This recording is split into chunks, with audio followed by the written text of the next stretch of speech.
সবুজ পাহাড়ের ভাঁজে ভাঁজে যদি এক টুকরো নীল জলরাশি লুকিয়ে থাকে, তবে সেই সৌন্দর্যকে আপনি কি বলবেন? চট্টগ্রামের কোলাহল থেকে মাত্র কয়েক কিলোমিটার দূরে এমন এক শান্ত জনপদ আছে, যেখানে দাঁড়ালে একদিকে দেখা যায় পাহাড়ের বিশালতা, আর অন্যদিকে দিগন্ত রেখায় মিশে যাওয়া বঙ্গোপসাগর। আজকের ভ্রমণে আমরা হারাবো সেনাবাহিনীর কঠোর শৃঙ্খলায় ঘেরা এক মায়াবী লেকের রাজ্যে।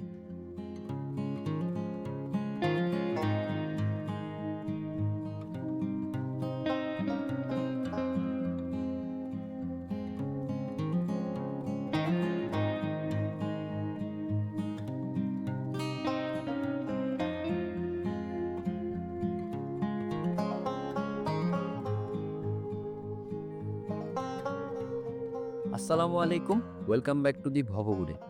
আমি আপনাদের সাথে আছি, আপনাদের ভবঘুরে। আমাদের আজকের গন্তব্য পাহাড় আর লেকের শহর চট্টগ্রামের ভাটিয়ারি। চট্টগ্রামের কদমতলী বা অলংকার মোড় থেকে লোকাল বাস বা হিউম্যান হলারে করে খুব সহজেই আপনি ভাটিয়ারি মোড়ে নেমে যেতে পারবেন। খরচ পড়বে 20 থেকে 30 টাকা। ভাটিয়ারি মোড়ে নামলেই দেখবেন সারি সারি সিএনজি আর আমাদের প্রিয় চাঁদের গাড়ি। আমরা যেহেতু বাজেট ট্রাভেলার, তাই শেয়ারে চাঁদের গাড়িতেই উঠে পড়লাম। ভাটিয়ারি এলাকাটি মূলত সেনাবাহিনীর সংরক্ষিত এলাকা, তাই এখানকার রাস্তাঘাট যেমন পরিচ্ছন্ন, পরিবেশটাও তেমন সুশৃঙ্খল। আজকের ভিডিওতে আমরা ভাটিয়ারির সেরা 4টি স্পট এক্সপ্লোর করব। তো চলুন শুরু করা যাক। পাহাড়ি আঁকাবাঁকা পথে প্রায় 20 মিনিটের এক রোমাঞ্চকর রাইড শেষে আমরা পৌঁছে গেলাম আজকের প্রথম গন্তব্য, hill view park and cafe.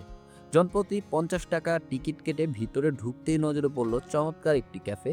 চারপাশে ছোট ছোট ঝর্ণা, দোলনা আর খাঁচায় কিউট কিছু খরগোশ। বাচ্চাদের জন্য তো আছেই, সেই সাথে বড়দের জন্য বেশ রিফ্রেশিং।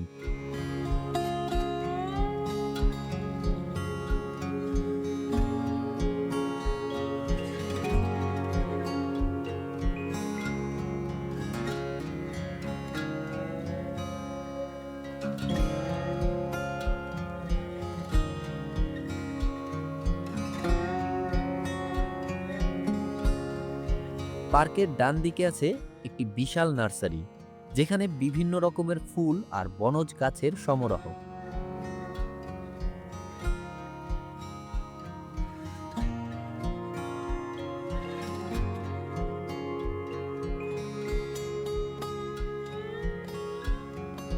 এখান থেকে বায়ে গেলেই দেখা মেলে সেই কাঙ্ক্ষিত লেকের। লেকটিকে কেন্দ্র করেই পুরো পার্কটি সাজানো হয়েছে। ছবি তোলার জন্য এখানে বেশ কিছু ভিউ পয়েন্ট আর কৃত্রিম ঝর্ণা রয়েছে। যারা একটু নিরিবিলিতে পাহাড়ের গায়ে বসে কফি খেতে চান, তাদের জন্য হিল ভিউ পার্ক একদম আইডিয়াল।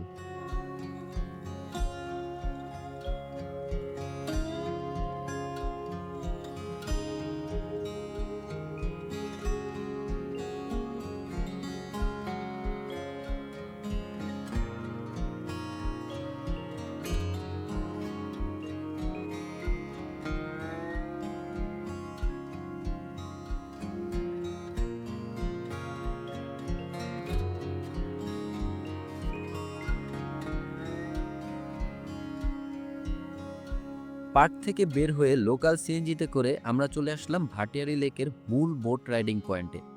এটি মূলত মিলিটারি একাডেমি আর গলফ ক্লাবের মাঝামাঝি এলাকায়।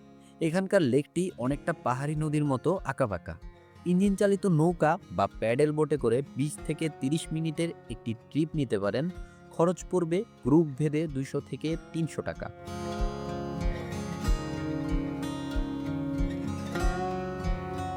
তবে আমরা এবার বোটে না উঠে লেকের পাড় ধরে হাঁটতেই বেশি পছন্দ করলাম।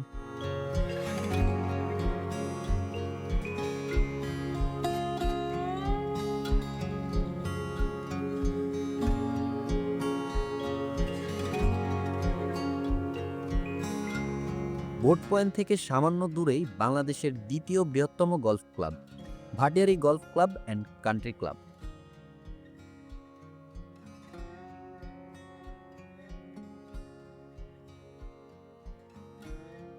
যেহেতু এটি আর্মি জোন, সাধারণের প্রবেশ এখানে বেশ সীমিত।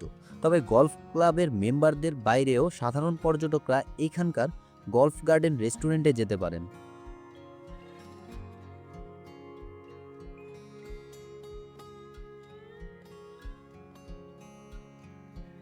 পাহাড়ের চূড়ায় অবস্থিত এই রেস্টুরেন্ট থেকে পুরো গলফ কোর্সের ভিউটা জাস্ট অবিশ্বাস্য।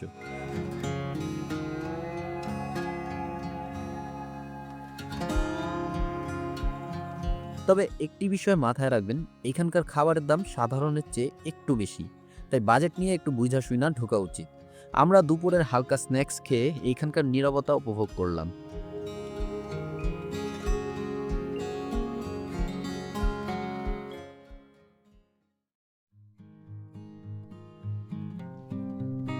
খাওয়া দাওয়া শেষ করে আমরা হেঁটে হেঁটে চলে আসলাম আজকের শেষ গন্তব্য সানসেট পয়েন্টে। এখানেও প্রবেশ মূল্য 50 টাকা। পাহাড়ের চূড়ায় অবস্থিত এই পয়েন্টটি থেকে 360 ডিগ্রি প্যানোরামিক ভিউ পাওয়া যায়। একদিকে পাহাড়ের সারি, নিচে শান্ত লেক, আর অনেক দূরে বঙ্গোপসাগরের নীল জলরাশি। আমরা যখন পৌঁছালাম তখন রোদ বেশ কড়া, কিন্তু ঝিরঝিরে পাহাড়ি বাতাস সব ক্লান্তি দূর করে দিচ্ছিল। যদিও সূর্যাস্ত দেখার জন্যই এই জায়গাটা বিখ্যাত, কিন্তু বিকেলের এই রোদে ঝলমলে পাহাড়ি দৃশ্যটাও কিন্তু কম নয়।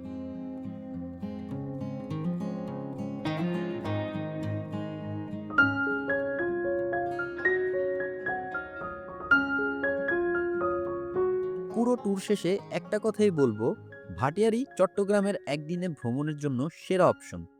তবে যেহেতু এটি সেনাবাহিনী নিয়ন্ত্রিত এলাকা, তাই এইখানে কিছু নিয়মকানুন কড়াকড়িভাবে পালন করতে হয়। নির্দিষ্ট সীমানার বাইরে যাবেন না, আর যেখানে সেখানে ময়লা ফেলবেন না। প্রকৃতির এই নীরবতা আর পবিত্রতা রক্ষা করা আমাদের সবার দায়িত্ব।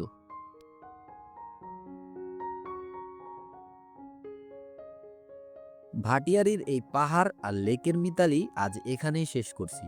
কেমন লাগলো আমাদের আজকের এই বাজেট ট্রাভেল ব্লগ, কমেন্টে অবশ্যই জানাবেন। আর যারা এই লেকের সৌন্দর্যে মুগ্ধ হয়েছেন, তারা কিন্তু আমাদের রাঙামাটি ভ্রমণ ব্লগটি একদম মিস করবেন না, কারণ সেইখানে নীল জলরাশির এক বিশাল রাজ্যের গল্প আছে। দেখা হবে নতুন কোনো জায়গায় নতুন কোনো গল্প নিয়ে। ততদিন পর্যন্ত ভালো থাকবেন, সুস্থ থাকবেন, আর মোস্ট ইম্পর্টেন্ট ভবঘুরের সাথে থাকবেন। আল্লাহ হাফেজ।